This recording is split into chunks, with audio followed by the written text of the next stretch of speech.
Hello guys, అందరికీ సంక్రాంతి శుభాకాంక్షలు. ఇంకా ఆ రోజైతే మేము మార్నింగే లేచి మంచిగా ముగ్గులైతే వేసినాం. ఈసారి కలర్స్ అయితే బాగుండి చాలా మంచిగా వచ్చింది ముగ్గు. మా మమ్మీ కూడా నాకు హెల్ప్ చేస్తుంది, ఇంకెవ్వరు లేవ్వలేరు. ఇంకా మేమైతే ముందు వేసేసి ఇంకా ఫాస్ట్గా తలస్నానం చేసి నేనైతే ఫస్ట్ టైం శారీ కూడా కట్టుకున్నాను. అది కూడా నేనే కట్టుకున్నాను. అసలు నేను పెండ కూడా ముట్టాను, అలాంటిది పెండ ముద్దలు కూడా చేశాను. ఈ శారీ వచ్చేసి మా నానమ్మదనమాట. ఏంటి ఈమె ఇంత చిన్న ముగ్గు వేస్తుంది, అంత పెద్ద ముగ్గు వేసినా అని అంటుంది అని అనుకుంటున్నారా? ఇంకా కావాలంటే వినండి మా నాన్నమ్మ ఏమంటుంది. జాజు కూడా పూస్తాం, మళ్ళీ ఎందుకు వేస్తున్నాం ముగ్గు అని అంటుంది. అందుకే నేను చిన్నగా వేసాను. ఇంకా ఇప్పుడైతే మంచిగా గొబ్బెమ్మలకి పసుపు కుంకుమ పెట్టాను. ఇంకా మంచిగా పాలు పొంగియడానికైతే ఇంకా 2 చిన్న చిన్న గురుగులు అని అంటాం అనమాట, అవి పెట్టాము.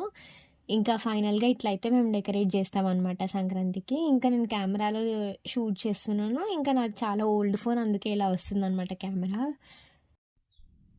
ఇట్లయితే డెకరేట్ చేసుకుంటాం. ఇంకా మటన్, చికెన్ ఇవన్నీ మేము సంక్రాంతి రోజు చేసుకున్నాం అనమాట. ఇంకా మా అమ్మ అయితే మంచిగా అన్నీ చేసేస్తుంది. ఇంకా మా డాడీ అయితే పెద్దవాళ్ళకి నైవేద్యం పెట్టడానికి అని చెప్పేసి అంతా ప్రిపేర్ చేస్తున్నాడు.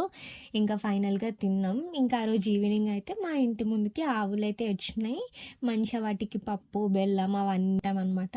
ఇంకా ఆ రోజు అయితే అలా ఎంజాయ్ చేసాం. ఇంకా నెక్స్ట్ డే అయితే మేము షాపింగ్కి అని చెప్పేసి కిసాన్కి అయితే వచ్చేసాం. ఇది మెదక్లో కొత్తగా అయితే స్టార్ట్ చేసిండు అనమాట. చాలా బాగున్నాయి కలెక్షన్. ఈ చెప్పులు ఎందుకు చూపిస్తున్నాం అనుకుంటున్నారా? ఇవి HRX అనమాట, హృతిక్ రోషన్ బ్రాండ్ నుంచి చెప్పులు చాలా బాగున్నాయి. ఇంకా షాప్లోకి వచ్చేసాం. కలెక్షన్ కూడా బాగుంది, అవన్నీ చూపిద్దామంటే వీడియోస్ అయితే అలో లేవని అన్నారు. సరే అని చెప్పేసి ఇక్కడ ఆపేసాను అనమాట వీడియో. నేను మీకు ఏమేమి డ్రెస్సెస్ కొన్నానో కూడా చూపిస్తాను. ఇంకా ఆల్ట్రేషన్కి అయితే వచ్చేసినాం అనమాట. ఈ చెప్పులు అయితే చాలా కంఫర్టబుల్గా ఉన్నాయి. ఇంకా అంకుల్ అయితే లేరని చెప్పేసి ఇంకా వెయిట్ చేస్తున్నాం అనమాట. ఫ్రీగా ఆల్ట్రేషన్ అయితే చేస్తారు, మీరు కూడా వస్తే చేయించుకోండి. ఇంకా ఈ షాప్ అయితే వైష్ణవి షాప్ అనమాట. అందరికీ మెదక్లో ఉన్న వాళ్ళకైతే తెలిసే ఉంటుంది. స్టార్టింగ్ చాలా చిన్న ఉండేది, ఇప్పుడు చూడండి ఫ్లోర్ కూడా చేశారు. ఇంకా ఇదైతే బాలాజీ డ్రెస్సెస్. ఇంకా అన్నిట్లో షాపింగ్ చేసేసి అయితే వచ్చేసాం. విశాల్ మార్ట్లో కూడా చేసాం.